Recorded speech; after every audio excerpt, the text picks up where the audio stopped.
Yes, good morning. Good morning. My name is, good morning. My name is Dell Mims, and I'd like to introduce myself and also my husband. I'm a city commissioner. My husband is a county commissioner. We're from Granville County. Creedmoor is the city in North Carolina. Wonderful. And I don't have a question. I just have a comment. And I just want to say this on behalf of all of us here. Debbie, rock on.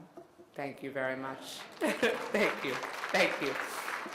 Good morning. Good morning. My name is Matt Zona, council member from Cleveland, Ohio. Oh, great. So I'd love to know what's in the magic sauce to get the DNC to come to Cleveland in 2016. I know we're in the running. We are going to roll out the red carpet like you have never saw. And as you know, our state, we're kind of a purple state. We go blue, we go red, we go blue, we go red. We need you and your beautiful blue blazer to keep us blue. Some Wasn't advice. on purpose or anything. Well, thank you. We're looking forward to spending time reviewing the bids when we're in the process of getting the letters back from cities. We just heard from the cities that have expressed interest just about a week ago now, and we're looking forward to going through the process with you. Thank you. Good morning. Good morning. I'm Mary Ross Wickerson, Vice Mayor, City of Belle Glade, Florida. Belle Just Glade. saw you, yes. Great to see you. It was so wonderful when you were nominated to be DNC chair. Thank you. From this beautiful state of Florida. Thank you. And I want to congratulate you, but I also want to offer you an invitation to come and visit our area. And if you can, we really would. We're going to roll out the blue carpet. I'm going to say it, so we're going to roll out the blue carpet for you. So Thank you. I've been to Belle Glade, and I would love to come back. Okay, thank you. Thank you very much. Good morning. Thank Good you morning. for coming. Joe Karn, Councilman, College Park, Georgia. Wanted to get your predictions for the 2016 presidential races. And on the, Good luck with that. I wanted to know, on the Republican side, who do you think is going to be in the races and who may get the nomination possibly? And it's very hard for me to say. My responsibility is to make sure that we prepare our party and make sure that we can put on the most robust nominating contest that prepares our party to make sure that we can elect a 12-year Democratic president for the first time since Franklin Delano Roosevelt did it. And so that's my job. We'll let the Republicans sort out, their contest, and we're going to be ready for whoever it is. And the reason that we're going to be ready is because we're going to be able to clearly articulate and draw the contrast like we did in 2012 and 2008 for Americans on the two paths and the two visions that we lay out before them. And as they have repeatedly done in recent elections, they'll choose our path because they know that our party stands for ensuring that everybody has a chance to succeed. you mentioned 12 years? 12 years, yeah. You guys making some changes up there? President Obama Oh, okay. for 8 years. Elected Democratic president, and it's 12. Got it. I know it's early, but I think 16 years sounds better, but yeah, I'll take 16 too. But we'll start with 12. Good morning. Thank you Good so morning. much for coming. I appreciate it. You're welcome. My name is Scott Black, and I'm an alderman for the city of Bloomington in Illinois, central Illinois. And I'm curious. I'm wondering what the DNC is doing to help recruit and engage millennials to run for public office. Well, as President Obama made that a priority in his campaign in 2008, as well as 2012, in partnership with the DNC, we continue to be very focused. We've evolved the Gen 44 and outreach, young adult outreach program from the Obama campaign into our Dem Gen program, which is going to be reaching out to the activists who we already have had engaged and continuing to use digital and social activism to be able to keep them engaged and expand our reach and include more folks. Thank you so much. It's a very high priority. That's one of the populations that obviously is part of the keys to our victory. And if you saw last week, there was a story in one of the papers, I can't remember which one, but that about 50% of that group, millennials and those a bit younger, are identifying as independents. But a a huge plurality of them are identifying as Democrats, and with good reason. Thank you very much. I appreciate You're it. welcome. Good morning, and thank you for joining us here this morning. You're welcome. I'm Henrietta Davis. I'm the former mayor of Cambridge, Massachusetts, Oh, and the great. new policy consultant to the DMO. Fantastic. And so I'm here to ask you, what are some of the policy issues we could be working on here, where we could be the representatives of the Democratic Party and further your message? We're thinking about minimum wage, inclusion in education, critical infrastructure, climate change. What do you think? Well, it's a great question. The issues that we already naturally work on, some of the ones that you mentioned, that give people an opportunity to join the ranks of the middle class, aspirational investments like education and healthcare and infrastructure, so that we can focus on job creation. I mean, even though we have really come a significant distance in terms of our recovery, we know the recovery could be more robust, and we know the path to recovery economically goes right through local government. I mean, it is the crucible I mentioned in my remarks is literally in the cities and counties that those ideas spring from.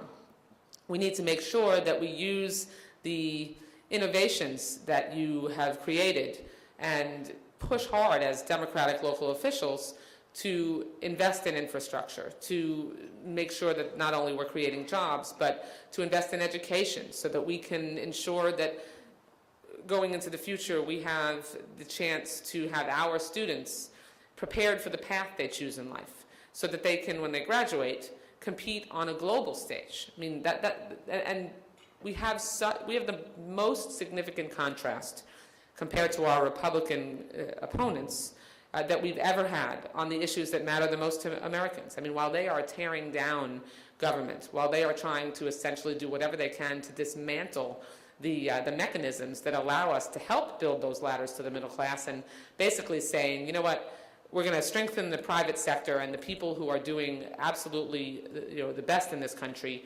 And they continue to focus on that top-down, trickle-down, the crumbs will sprinkle down to the rest of us mentality that has been proven time and again not to work. So we should use our natural instincts to build, to help make sure that we can create a platform for people to lift them up, and and point out that the Republicans' goal is to tear down that platform and leave people on their own.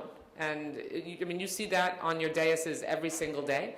And I know many of you run in nonpartisan races, so it makes it a little more challenging to articulate a partisan brand to the priorities that you've laid out for your constituents. But that's where we come in. I mean, we can help you amplify.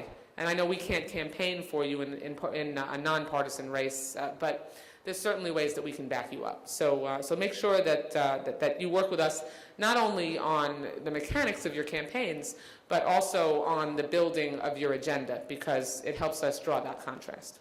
That's great. Thank you so much. You're welcome. My pleasure.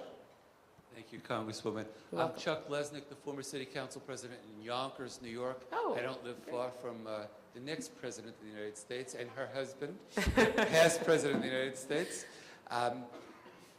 Yonkers is a community of immigrants since the Dutch came in the 1600s, and now we have Irish and Hispanic and Dominican and Arab and Eastern European. Will we get immigration reform in this Congress? Wow. I mean, I'd like to say, yes, I think eventually this year we will be able to come together, but I think, the Republican leadership has made it pretty clear that they don't have any interest in actually doing the political legwork that's necessary to sit down and find common ground, put aside whatever differences we have to achieve that goal. The Speaker has clearly said he doesn't think 2014 is the year that we're likely to do it. The Republicans are locked in a civil war. The Tea Party has won, and they are allowing their Tea Party extremists to have such a stranglehold around them that Marco Rubio, my U.S. Senator from Florida, was part of the group of senators who negotiated the bipartisan bill that passed the Senate. And then when he got attacked immediately by the Tea Partiers that put him in office. He distanced himself from that bill and now says that the House approach, in a piecemeal way, focused mostly on enforcement, is the right way to go. So I wish I could tell you that I had a lot of hope for it happening this year, but it's not looking that way. But what we need to do is we need to make sure that the communities that care about immigration reform, comprehensive immigration reform, know who's for them and who is against them, and why, quite frankly. Thank you. You're welcome. Excuse me, I'm Mike Zinkin, Hi. Councilman in Oro Valley, Arizona, and Great. I've gone to a couple meetings in Arizona where the pundits are saying that Arizona's on its way to going purple and blue, primarily because of Love the that. SB 1070 and the fact that the other party doesn't realize that the Hispanic population is growing to the Yes. extent that it's going to be 50, 55, 60% of the community. Yep. And so are we doing anything to actively engage like the 14-year-olds, 15-year-olds who are soon going to become the voters in the Hispanic population? Well, we're probably not reaching that far down yet to 14 and 15-year-olds, but we had our meeting in Scottsdale, our DNC meeting in Scottsdale last August, and we did that very deliberately because Arizona, Texas, and Georgia are the next round of Democratic map expansion. We recognize and celebrate the development of diverse communities and the growth in diverse communities and the demographic shifts that are occurring in states like yours. And you mentioned Senate Bill 1070. That's not even the most recent example of how out of touch Republican leaders in Arizona are with the priorities of the American people, the priorities of their own voters. I mean, Jan Brewer, this was not her veto was not exactly a profile in courage. I mean, her veto was essentially to make sure the Super Bowl occurs in Arizona, make sure that corporations like Microsoft don't leave in droves because they would have decided to institutionalize discrimination and sanction it. So those are the reasons. It's the issues that are important to communities that have growth and whose diversity and whose priorities are embraced by the majority of Americans and shunned increasingly by our opponents, that are the reason that we're going to be able to have opportunities. We have to make sure that we are prepared and organized, which is why my remarks reflected more the tactics that we are going to utilize to take advantage of those demographic shifts and show those communities the differences in the two choices they have in elections. So we're ready and looking forward to partnering with you on those. Thank you all so much.